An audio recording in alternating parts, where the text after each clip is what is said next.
إن الله وملائكته يصلون على النبي يا أيها الذين آمنوا صلوا عليه وسلموا تسليما.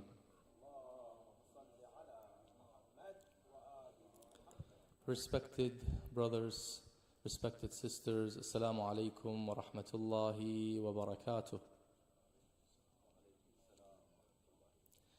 Before we begin, I offer my condolences to you all. And together we offer our condolences to the Imam of our time, Al-Hujjat al-Mahdi, on this occasion, the martyrdom anniversary of the commander of the faithful, Ali ibn Abi Talib alayhi salam, which we will be observing for the next 3 nights, insha'Allah. Bismillahir Rahmanir Rahim, walhamdulillahi Rabbil Alameen, wassalatu wassalamu ala khairil anam, Nabiyyina Muhammadin wa ala alihi at-tayyibin at-tahirin. والبراءة من أعدائهم أجمعين من الأولين والآخرين. اللهم أنطقني بالهدى وألهمني التقوى ووفقني للتي هي أزكى. اللهم أخرجنا من ظلمات الوهم وأكرمنا بنور الفهم وافتح علينا أبواب رحمتك وانشر علينا خزائن علومك برحمتك يا أرحم الراحمين. وصل اللهم على سيدنا محمد وعلى آله الطيبين الطاهرين.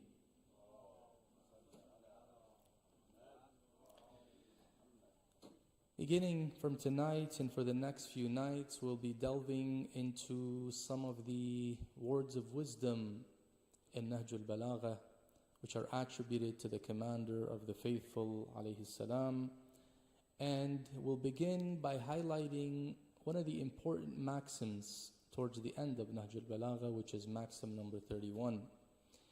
For those who want to have a brief overview of Nahj al-Balagha is a book that was compiled by Al-Sharif al-Radi, one of the scholars of the 4th or 5th Hijri century. And Al-Sharif al-Radi and Al-Sharif al-Murtada were both the students of Al-Shaykh al-Mufid.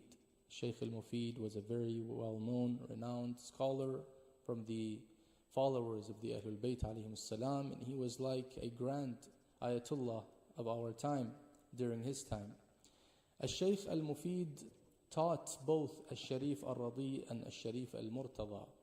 They are called Al-Sharif because they're both from the progeny of the Ahlul Bayt. They're from the Sadat, from Bani Hashim. They are both from the great-grandchildren of our beloved Imam Musa al-Kadhim alayhi salam. They are Sayyid Al-Sharif al-Murtada and Sayyid Al-Sharif al-Radi. Al-Sharif al-Murtada focused more on jurisprudence and the rest of the Islamic disciplines, while we find that Al-Sharif al-Radi, who was also a jurist, was also a scholar in other fields, but his focus was more on the literature of Islam, al-adab al-Islami, as we say. Hence, he was very interested in compiling the sermons and the letters and the maxims that were reported in various books and attributed to the commander of the faithful. So he selected a number of sermons, a number of letters, and a number of maxims, put them together in a book that he called The Path of Eloquence, Nahjul Balagha, The Path of Eloquence.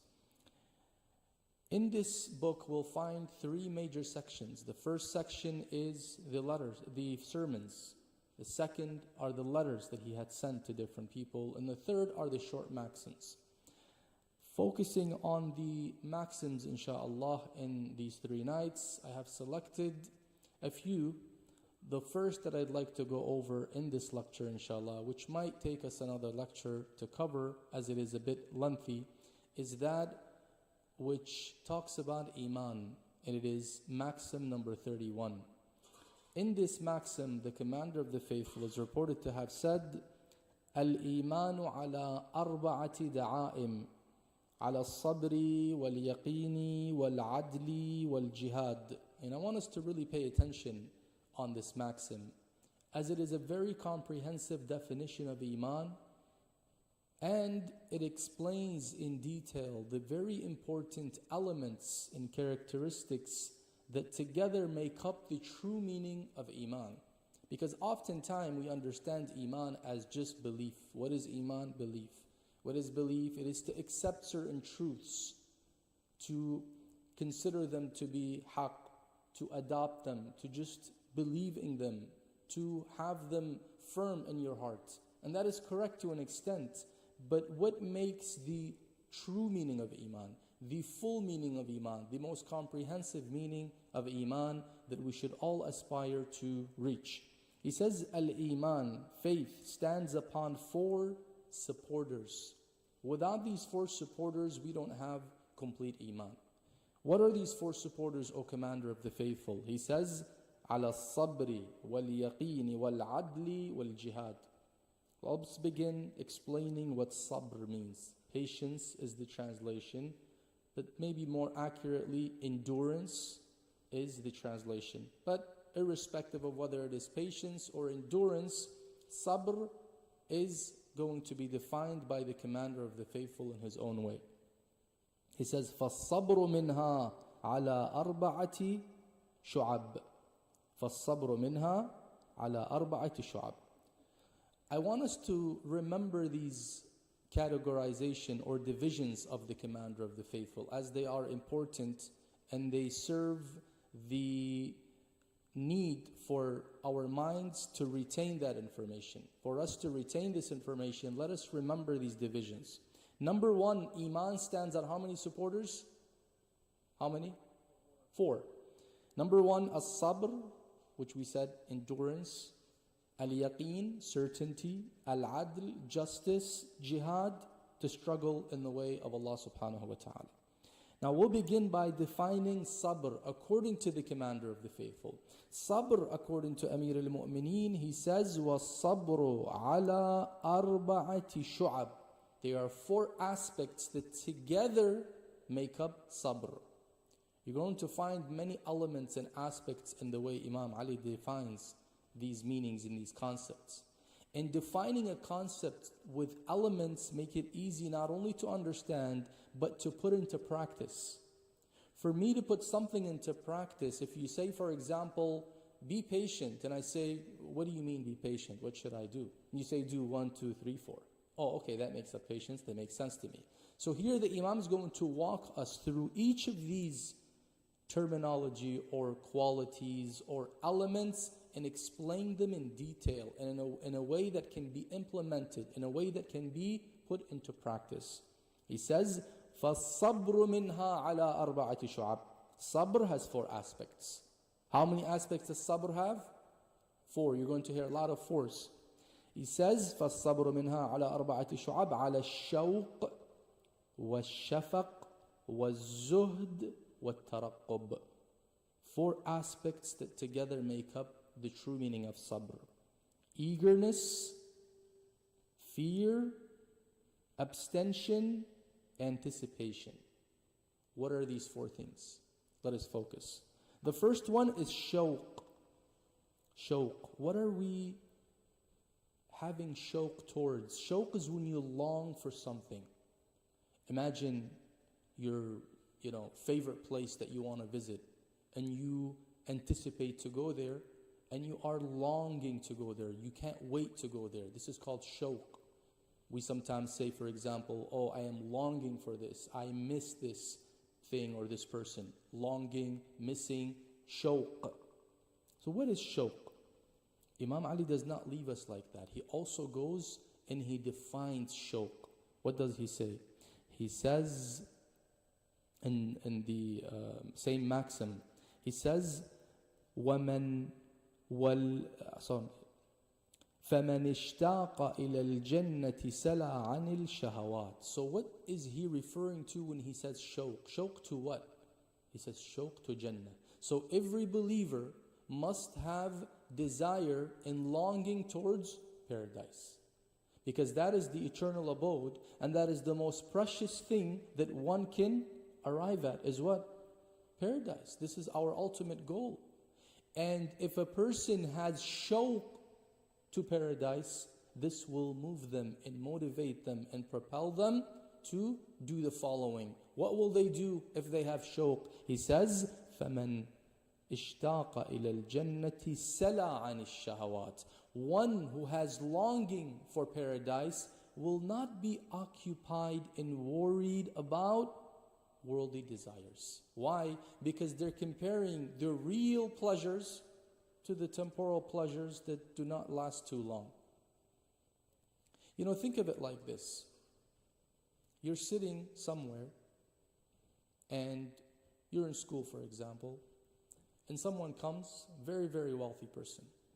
He says, okay, at the end of the day, if you continue to behave well in this class, come to the office, there's $1 million waiting for you.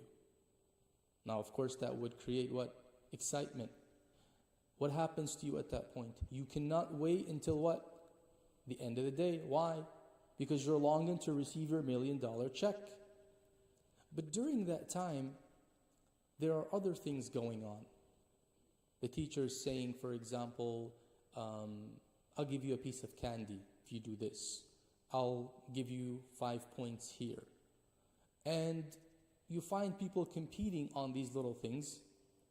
You, on the other hand, alaykum salam, you, on the other hand, are so concerned or so excited to receive the million such that you're not really taking these little things that are being given serious. You find, for example, your classmates are fighting over the pieces of candy that are being passed out, while you are very occupied thinking of that $1 million that you're about to receive. You see the difference? Imagine fighting over a piece of candy when just in a couple of hours you're going to receive $1 million. Do you think that is wise? You might say this is insane. And in fact, this is the reality. When someone is willing to fight with others for the sake of temporal and transient and worldly pleasures and misses out on the real pleasures, the eternal pleasures, this person is indeed, with all due respect, not rational. They're not sane. So he says, فَالصَّبْرُ مِنْهَا عَلَىٰ أَرْبَعَةِ شُعَبٍ. What is he defining for us so far? The first pillar that faith stands upon, which is sabr. And what is sabr? He says sabr is these 4 things. Number 1, shawq, longing for paradise. Look at the Holy Quran. This is the month of the Quran. This is the spring of the Quran.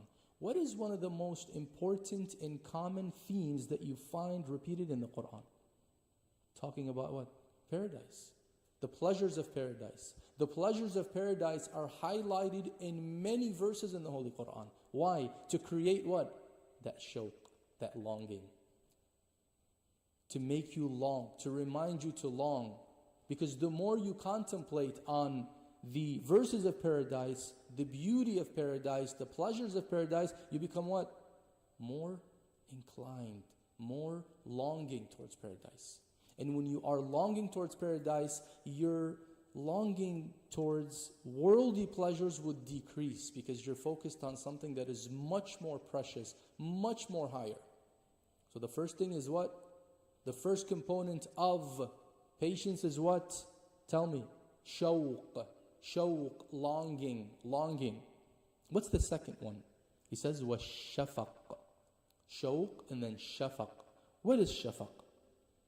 Shafaq is when someone has fear of something, when someone is very cautious not to get near that thing. You say, I am, for example, very afraid of the nights. I have shafaq. Ushfiqu. Akhaf, right? I have fear. And I abstain from the night because I fear. So shafaq of what? He says, وَمَنْ أَشْفَقَ مِنَ النَّارِ اجْتَنَبَ الْمُحَرَّمَاتِ. One who is fearful of hellfire will refrain from the muharramat. The first thing we have is what? Shawq, longing. The second thing we have is what? Shafaq, fear.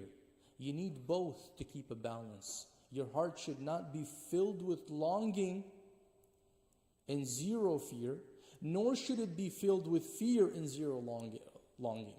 Both of them have to be equally established in your heart. Shawq, shafaq. What are you longing for? Paradise. What are you afraid of? Hellfire. Hence you find in the Quran another very important theme that God highlights is hellfire. Every time their skins are fully burned, Allah creates that skin once again, or new skin, and they continue to burn. It is very severe how it is described. It is absolutely tough. It is absolutely unbearable. We ask Allah to protect us, to preserve us by the blessings of these nights that we are commemorating the Commander of the Faithful and the nights of Qadr, the nights of decree. The most important thing we should keep in mind, oh Allah, grant us salvation and save us from the hellfire. So when you have that fear of hellfire, what happens? What's the end result? You will avoid the muharramat. You will avoid sins. You're longing for paradise, you're doing what? You're not worried about worldly pleasures. You're not taking them too serious. And when you are fearful of hellfire, you're abstaining from the muharramat. You're keeping a balance. All this is what? All this is part of which component or which element or which aspect? Sabr. We're just talking about sabr. There are 4 pillars to Iman. We're just talking about sabr. We haven't yet delved into the second component or the second pillar or the second da'ama, as the Imam says. Al-imanu ala arba'ati da'aim. 4 supporters for Iman. The first one is sabr. What is sabr? Sabr is the 4 things. Shawq, shafaq. Shawq, longing for paradise. Shafaq, fearing of the hellfire. What's the third one, O Commander of the Faithful? He says, and the third one is zuhd. And the fourth one is taraqqub. وَمَنْ زَهِدَ فِي الدُّنْيَا اسْتَهَانَ بِالْمُصِيبَاتِ وَمَنْ ارْتَقَبَ الْمَوْتَ سَارَعَ فِي الْخَيْرَاتِ. What does he say? He says, the third of them is zuhd. Zuhd means what? Zuhd means what? It's usually translated to asceticism or abstinence. Zuhd is a very important concept. Zuhd is not to be very attached to what you have. It is to own, but not to be owned by what you own. I'll repeat. It is to own, but not to be owned by that which you own. You may find a person who only owns $10, but they are so attached to the $10 that $10 owns them. If they lose that $10, it's like they lost their life. And you find someone who has $10 billion, but that $10 billion does not own them. They are not too worried about it. If it goes, it goes. They're not too attached to it. They're not willing to kill themselves for it. Zuhd. Zuhd doesn't mean that you live a very poor, simple, extra simple life. That's not what zuhd means. Someone could be the poorest person, but they are so attached to dunya. They're always looking for dunya. Or someone can be very wealthy, but is zahid. They are not attached to what they own. If you're not attached and captivated by what you own, you are a zahid. You have zuhd. So he says the third component of sabr is to have zuhd. Why is it that you need zuhd? What's the point of zuhd? He says because if you have zuhd, you'll take hardships, calamities lightly. You wake up, God forbid, in the morning and your business is, from top to bottom. The stock market has gone very low and you lost everything. God forbid. That's a calamity. That's not a pleasant thing to hear and find out about. You wake up in the morning, your boss says, sorry, we don't need your services anymore. Find another job. Usually people react very negative to this. They become so exhausted, worried, anxious. Oh my God, how am I going to live? What is this? I hate my life. I can't do this. I can't continue to live like that. All this is a result of not having zuhd. Had you been detached from that which you just lost, you would not be too worried. Okay, I lost it. Allah will give me something better. See how zuhd allows you to maintain your patience, your emotions, maintain your self, and not fall apart or collapse. The fourth component is what? The fourth component is taraqqub. What's taraqqub? When you're waiting for someone to come or something to happen, Somebody says, for example, there is a storm that is about to happen. A storm that has never ever happened before. What is the feeling that we adopt or the feeling that we are in when that is the case? Or how do we feel? We feel a lot of anticipation. We keep looking outside. We keep watching the weather forecast. We keep asking one another, oh, when is that storm coming? How is that storm going to be? Taraqqub. And when you have taraqqub, you have a sense of caution. You're very cautious. You're very alert. You don't go to sleep. You're very cautious and alert, and you're awake. One who has taraqqub. Taraqqub of what? He says, وَمَنْ ارْتَقَبَ الْمَوْتِ سَارَعَ فِي الْخَيْرَاتِ. What is that we are anticipating and worried about when it would come? Death.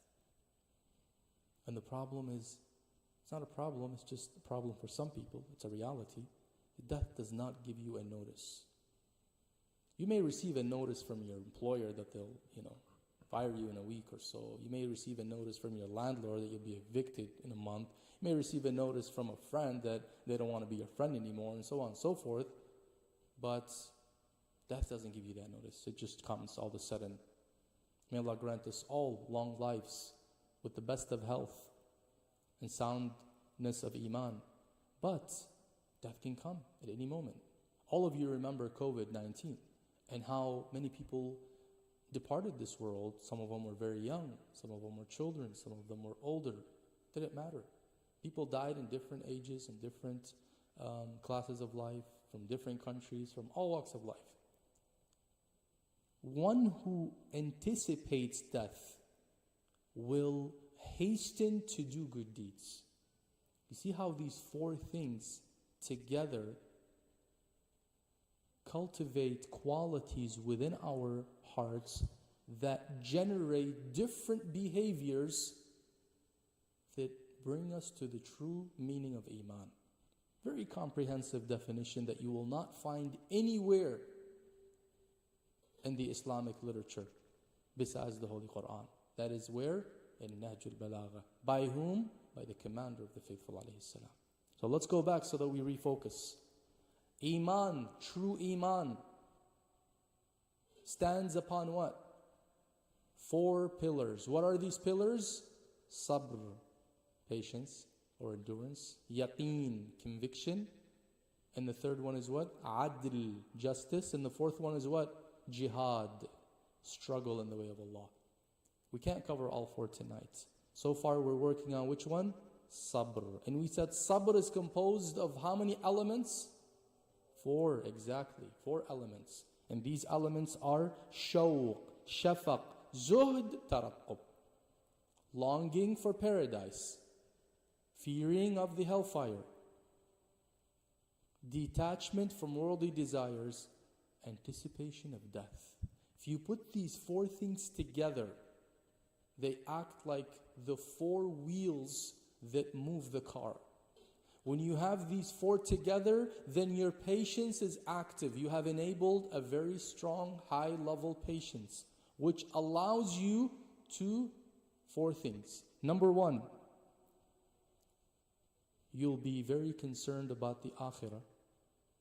You will not be worried about secondary worldly desires that are not too important. You will be very cautious against sinning. You would not sin.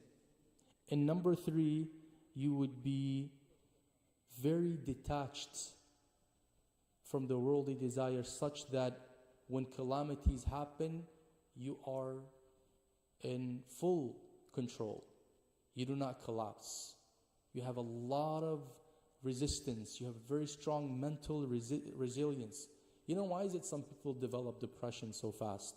Some people develop mental illnesses so fast and they collapse, and some of them, God forbid, resort to suicide. Why? Oftentimes because they have not yet established or cultivated this quality of sabr within themselves. They're so attached to something, if they lose it, oh, I'm going to kill myself. They're so attached to something, if they lose it, they lock the door and they say, I'm depressed, I don't want to see anybody else. That means there is no detachment from the desires of dunya. And then taraqqub is to anticipate death. One who knows that death is coming and that death is based on the life after death and the happiness after death relies upon how good you do in this world, your good deeds, your good behaviors, then guess what you will do? You're going to strive to collect as many good deeds for your afterlife. You know how some people, they say, I have to work hard, I am young, I have to make sure I establish myself, and that's a good thing, so that in the future I have a good life. No problem, that's a good thing, as long as you do it right and through lawful means. Likewise here, someone who's going to an eternal abode, they're going to collect as many sustenance as they can take with them. Imagine going on a journey. You want to go on a journey. And this journey is going to be a very long journey and a very large or a very, very long path in the desert. You're going to be walking for days and days and days. What is the most important thing that you have to take with you? Water and food. But how much will you take with you? You're going to be there for 3 days on the road. You're going to take 1 bottle of water and 2 granola bars? No, that's not going to work. You're going to take more. The more the merrier. We're going on a journey not for 2 days, not for a year, not for 2, not for a decade, forever, for eternity. So we need a lot of sustenance. Hence, one who anticipates death is going to be very keen on khairat, righteous deeds. They find any opportunity that has a righteous deed in it, and they'll do it.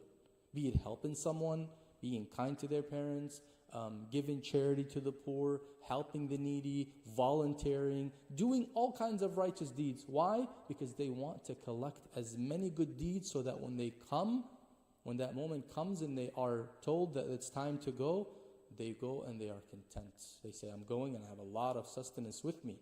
I will not remain homeless after death, because some people are homeless after death. How are they homeless after death? Well, they go there and there's nothing for them.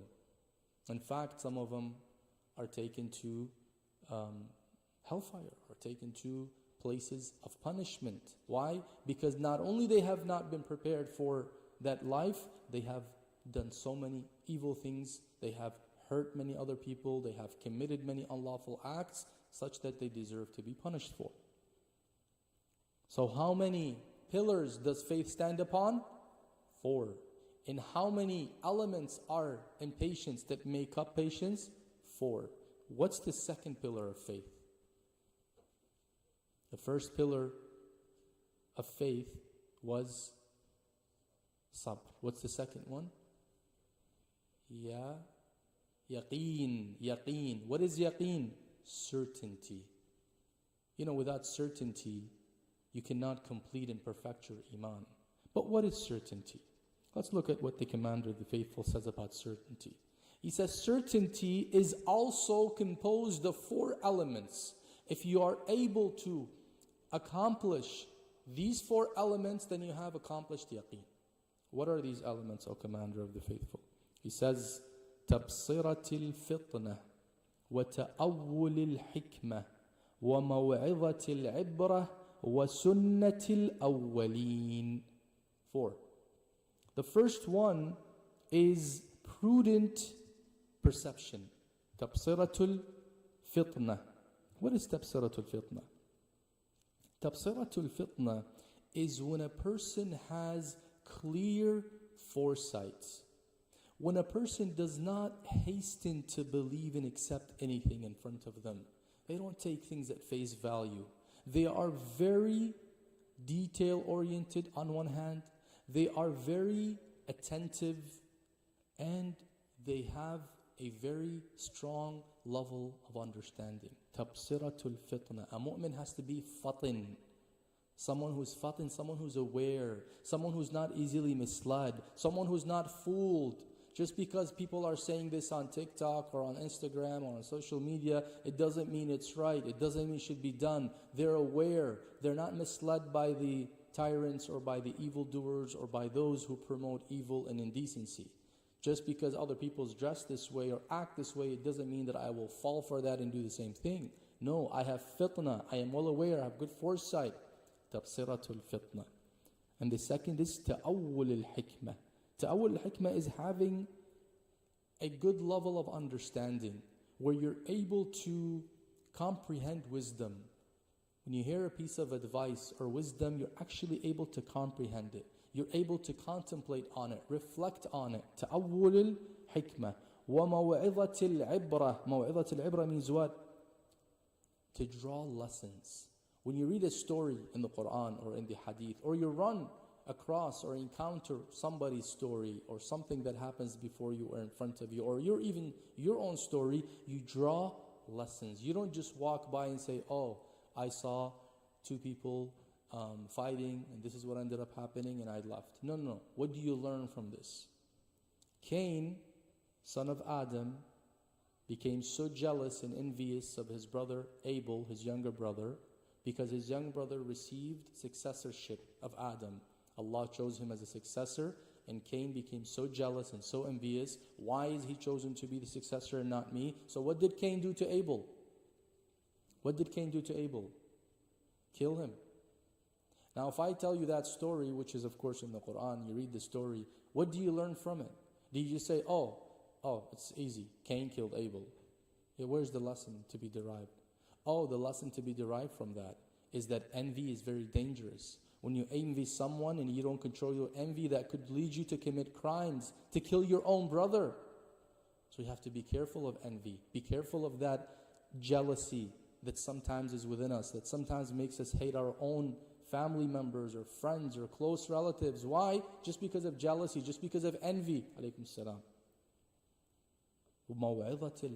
Always take lessons. Not just when you read the Quran or read the Hadith, but even in life. Look around you. I always, remember this. There used to be this tyrant who we lived in his time. We saw him, and your parents witnessed him very well. The tyrant who's known as Saddam Hussein. This tyrant, at a point, saw himself as so strong and powerful and dominant that no one can defeat him. He would kill the innocent people. He would kill the scholars. He would kill many innocent people, men, women, children, mass graves, and he would exile many other people. Most of us from Iraq that are here today is because of him, right? We had to immigrate due to the oppression that he had practiced over us. How did he end? He was taken out of a pit from the ground like a rat. This man who used to see himself as the dominant chief, the one who can't be defeated, is brought out and people are inspecting his mouth, filthy, dirty, nasty, and then in the end he ended up where he deserved to be. He was prosecuted and he was killed, and that's what he deserved because he killed many, many innocent lives. This is something that we should draw a lesson from. That never be content to the authority that you have today. Today you have authority, you have a high position, tomorrow you lose it. So be careful, take lesson, take ibrah. Take ibrah. We're talking about elements of which pillar? Yaqeen. And we're trying to establish yaqeen. How do you establish yaqeen? By having good fitna, strong attentiveness, by having an intelligence that allows you to understand hikmah. When you read something, when you try to learn something, you're well aware of it. You can comprehend, you can contemplate, and what else? You take lessons from things that happen. وَمَوْعِظَةِ الْعِبْرَةِ وَسُنَّةِ الْأَوَّلِينَ. Sunnat al-awwaleen is following the path of those who have left before us from the righteous. The commander then says, Salamullah alayhi, the commander of the faithful, he says, فَمَنْ تَبَصَّرَ فِي الْفِطْنَةِ تَبَيَّنَتْ لَهُ الْحِكْمَةِ. He says, one who has fitna and has foresight shall see the wisdom. In other words, you can't see wisdom without the lens of fitna. As if fitna shows you hikmah. Without fitna, somebody can run through many hikam, many wise sayings or knowledge or deep knowledge or the Quran. The most prominent example of hikmah is what?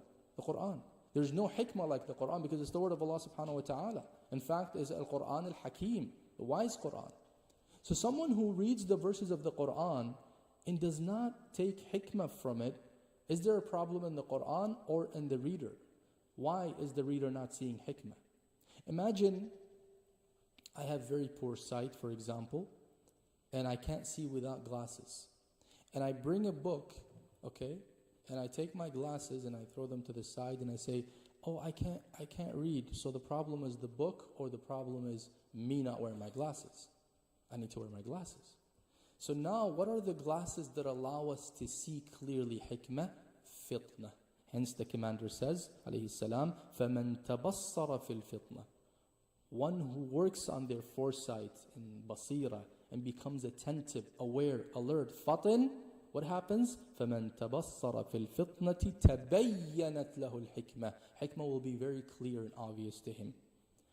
And if somebody sees hikmah clearly, what will this engender? وَمَنْ تَبَيَّنَتْ لَهُ الْحِكْمَةِ عَرَفَ الْعِبْرَةِ. One who can clearly see wisdom is able to derive lessons.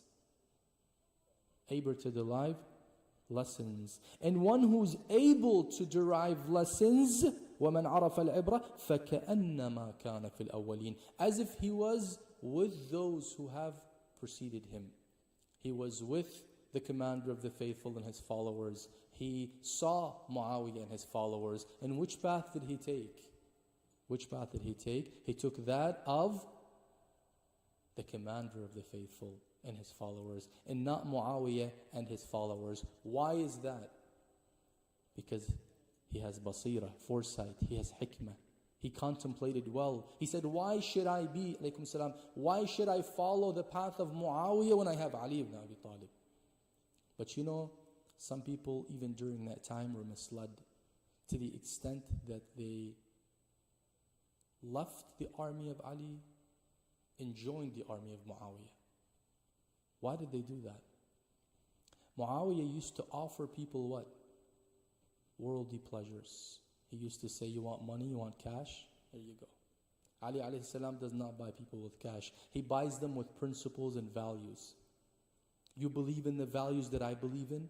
You believe in virtue? Come to me. You want worldly pleasures? I don't have it for you. And many people, that's how they do things. If you give me what brings me worldly pleasures, I am with you. And that's not what a intelligent and a wise Muslim, that's not how they think or how they see things. Why? Because they are here for a purpose. And this purpose in this life, to reach perfection, to reach Allah subhanahu wa ta'ala, requires that they understand the values and principles that allow them to achieve that purpose.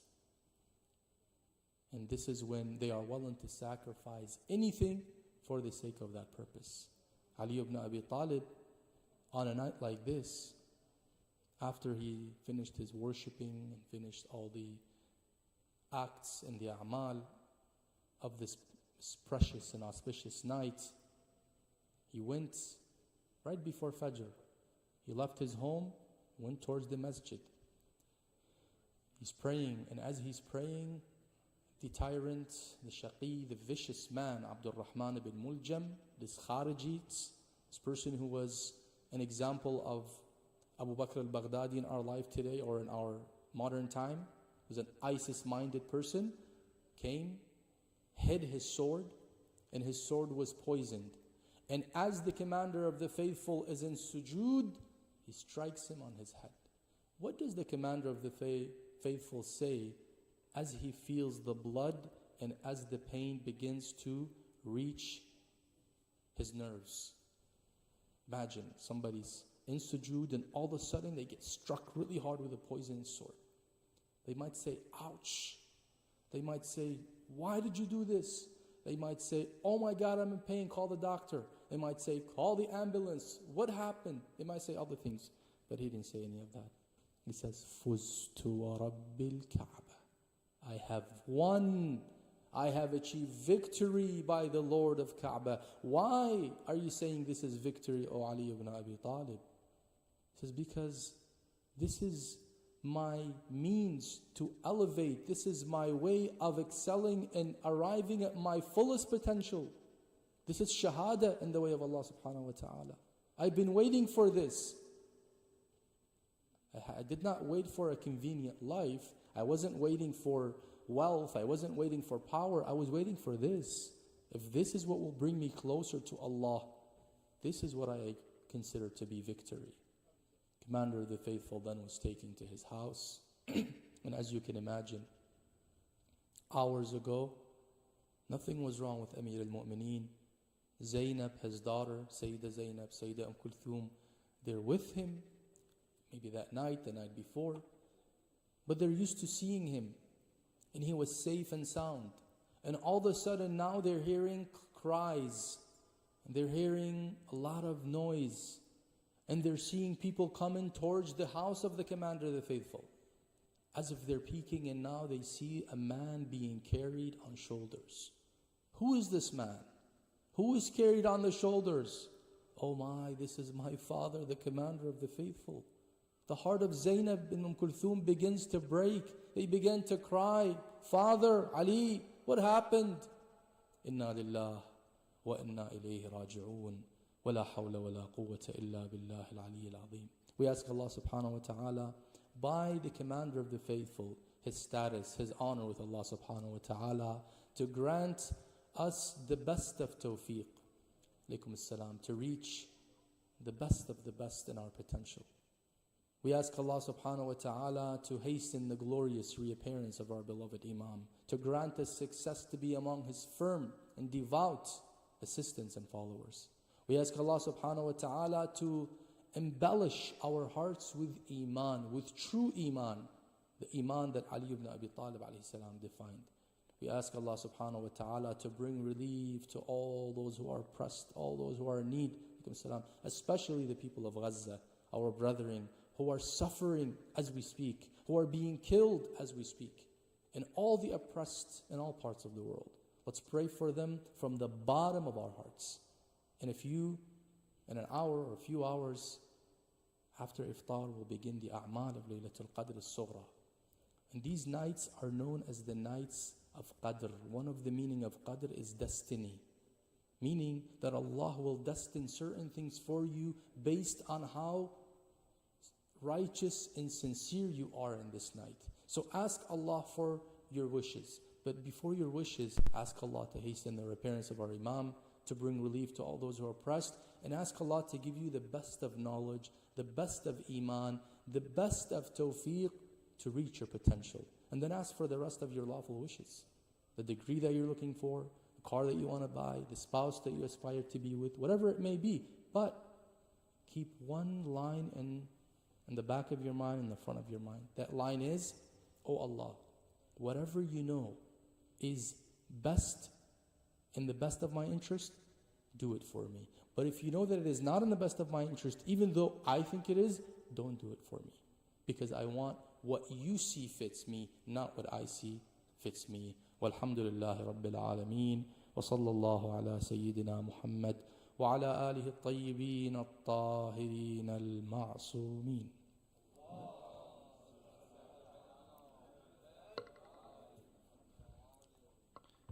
Let's get prepared for Salah, inshallah. But while we do that, let us recite the Surah Al-Mubarakat Al-Fatiha.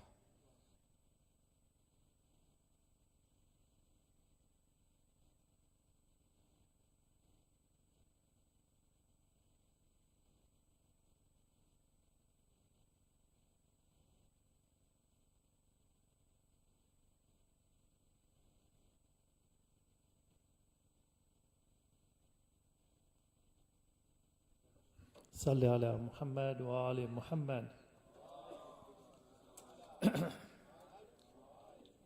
Inshallah, as we are doing the Amal tonight, a couple of reminder, brother, and I'm going to do that. I know some of you have already given the funds, but we need more help. We have more expenses. So my request is, again, I'm going to repeat this one. If every family gives $300, we'll do good. And basically it comes to $10 a day. $10 a day, 30 days, $300. That will help us to do what we're doing it. You can see yourself here. We've done a lot of stuff here. We just put a new projector so you can see better. We're going to put a new projector on the ladies' side tomorrow, inshallah. All this costs money. Running the electricity, garbage, everything costs money. So we really need your help. You can give the cash money, you can give a check, you can do it on the electronic outside with a credit card. But please do your part, inshallah. And if you cannot do it, Allah, inshallah, we'll pray for you, inshallah, that Allah give you more, inshallah. But for those who can, please do so, inshallah. We need the funds to support the center, and we need your help for that, inshallah.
This last minute. No,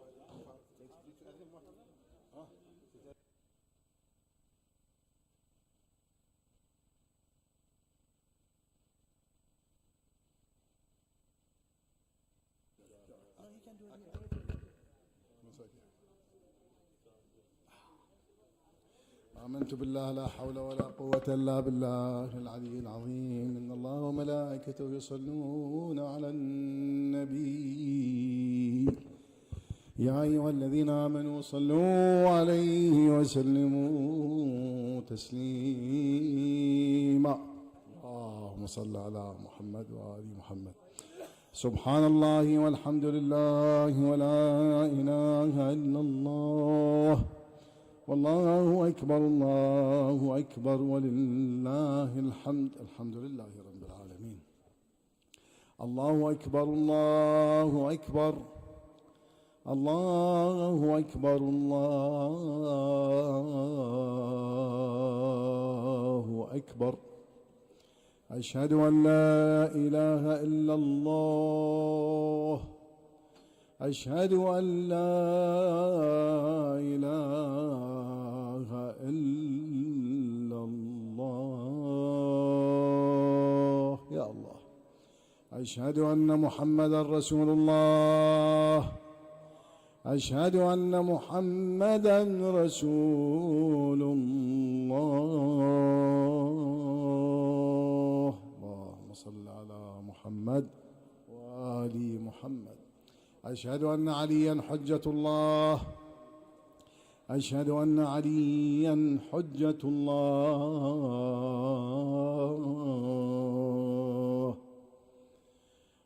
حي على الصلاة حي على الصلاة حي على الفلاح حي على الفلاح حي على خير العمل حي على خير العمل الله أكبر الله أكبر لا إله إلا الله لا إله إلا الله وأفلح